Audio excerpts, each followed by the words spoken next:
This poem is about my great-grandmother, whose nickname given to her by one of my older cousins is Good Stuff.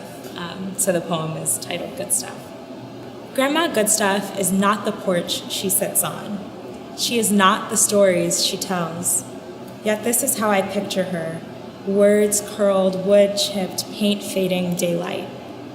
She is the porch, and every word ever spoken on a dusty summer day she echoes off the gravel rocks that spread from the driveway to the grass to the soles of our feet. She is what washes them clean, hand and water. Good Stuff, she says, was a name given after the scars on her face and her hands and her legs were all old and glossy. So Good Stuff is not the scars, just their dark stone memorial mirror reflecting on their death and her own mirror face still with lack of living. She is the hand that gave the scar and received it, weeping, the eye that saw the striking match and let the firelight burn it blind to everything but the sight of the sun as it sets in the summer in the south. She watches from her porch.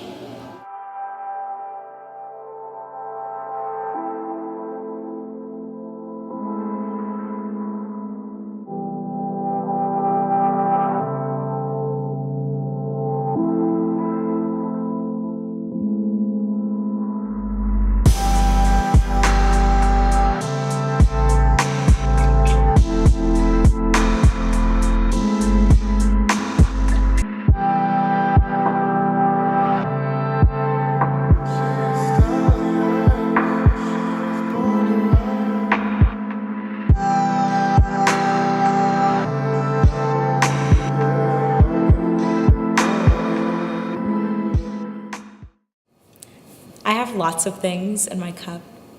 I would say I have some Southern sayings in there, a few bless your hearts and y'alls. I also have my family, my 6 younger siblings, all the places that I grew up, all of the places that I've called home, and the hope for all of the places that I will call home in the future. If I had to define myself or answer the very big question of who I am, I think I would focus mostly on my experiences and I guess how I grew up or how I grew up in the world. So I would say that I'm a Black woman who grew up in the South, in North Carolina, South Carolina, Georgia, Tennessee, Virginia, and carries all of those places with me. And now I'm a junior at Yale in Connecticut, which is not in the South. Home to me is a number of different places. I moved a lot growing up. I never went to the same school for more than 3 semesters until I went to boarding school.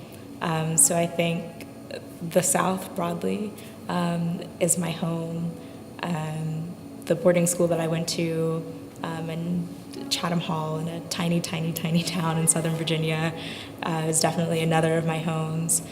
Yale and New Haven are definitely becoming home for me as well. On campus, there are certain places that I feel more at home than others. But I think even more important than that, something that moving a lot taught me while I was growing up is that the people are more important to home than an actual location is. Wherever I went, my family was the constant, and so they are home to me. Yeah, just because I moved so much, I think there are things that you lose, there are places that you don't go back to, and the one thing that you always have is just the people who you care about and who care about you. And I think that's so important to creating a home because no space can feel comfortable or real without the people there to make you feel welcome. So I think home is something that changes a lot for me over time, and I'm always looking for new homes. A lot of where I grew up, or where I spent a lot of my most formative years, I think, was Charleston, South Carolina. My dad's entire family is from there, as far as we can tell, at least since the 1700s. So it's a city that holds a lot of significance in my family, but also in national history. It's where the secession convention ended before the Civil War. It's where the first shots of the Civil War were fired, and none of that is an accident, because before that, it was the port city of the first colony established specifically as a plantation slave economy out of the 13 British colonies. And it's a place where 40 to 60% of Black Americans can trace their lineage and their families' arrival to what's now the United States through slavery, of course. And it's just this really small, compact city that holds so much national history that it's pretty amazing. It's a beautiful place. I love it. But there's also a certain obsession with preserving history, which I love and appreciate. But then there's also a certain version of that history that's preserved, one that focuses on white actors and the white sons and daughters of South Carolina and Charleston, and really excludes some of the Black history that is also really important there. And I think that growing up there, I loved history. I loved historical fiction. All of my field trips were to places that were built in the 16 and 17, early 1800s, and I absolutely loved that. And it really sparked a love for history more generally in me. At the same time, I didn't always see myself in that history. And I think that tension between loving history, broadly speaking, and not always loving the versions of history that I was presented in school and just in my surroundings is really what made me want to write. And so I think a lot of my writing, I write poetry, some prose as well, but mostly poetry. And a lot of my writing has to do with kind of reasserting my place, my family's place in history. And sometimes it's on a very personal and specific level of things that have actually happened to me or have actually happened in my family's history. And sometimes it's in a broader sense of just saying, we are here and we have been here. We exist, we matter, we're important. And basically the things that I wanted to see in my own reading of history or my own experiences with history growing up.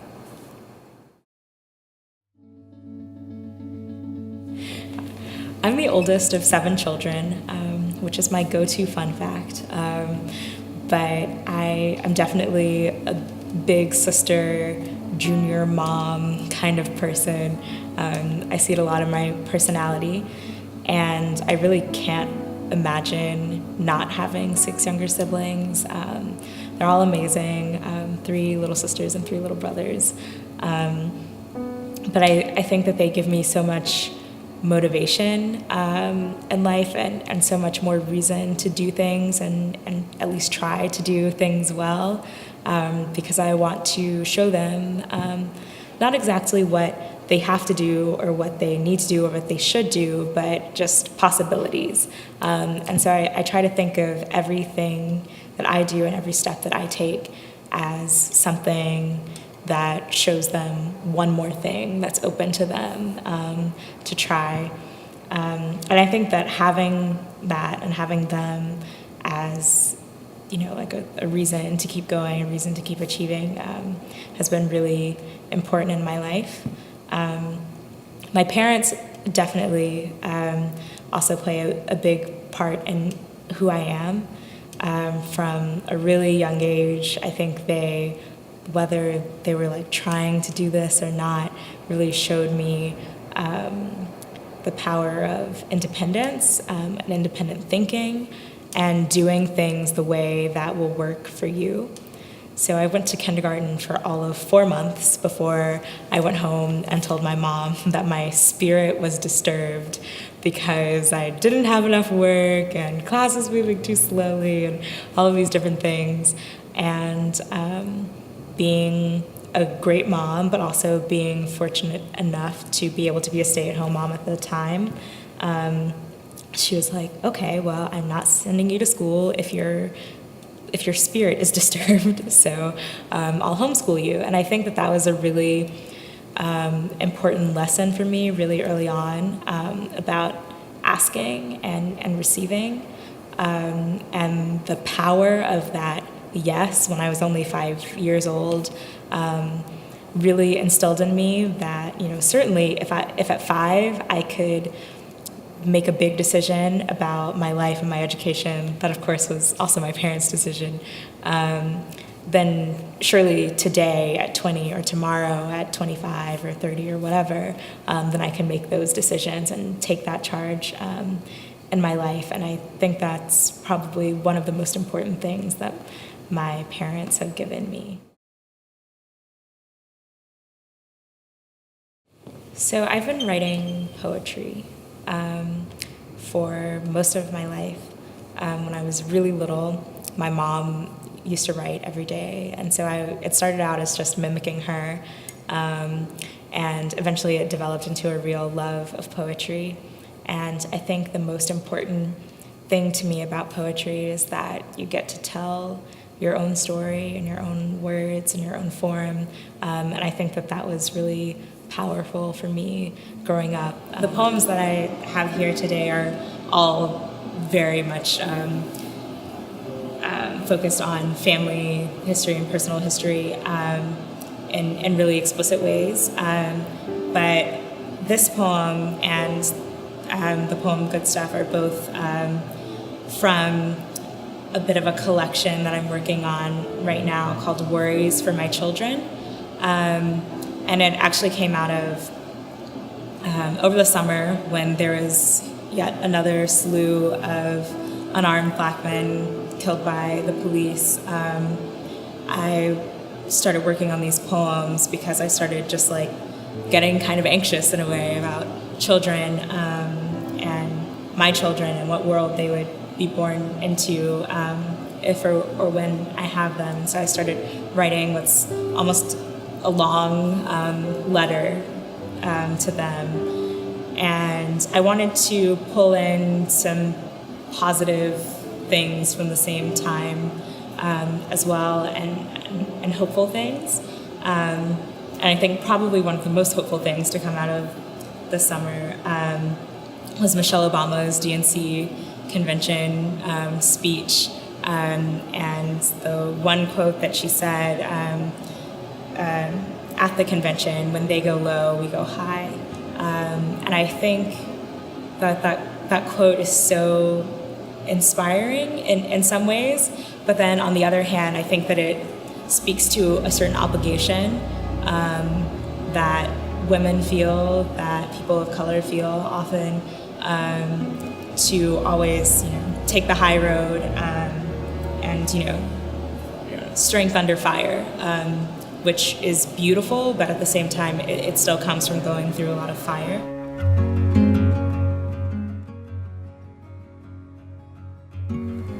This is a tough question, but I'm gonna go for it then. Think of the things in my cup. One thing that I would say I can relate to a chocolate dessert would be my family. I would say my family is Oreo cream pie, because you have all these different ingredients going into it. And I think that's like part of my family's like background and just like all of the different like experiences, but also just all of the different personalities, and having 9 people in one household. There are a lot of crazy things that happen, but at the end of the day, it tastes great, and you want it every Thanksgiving and Christmas. So.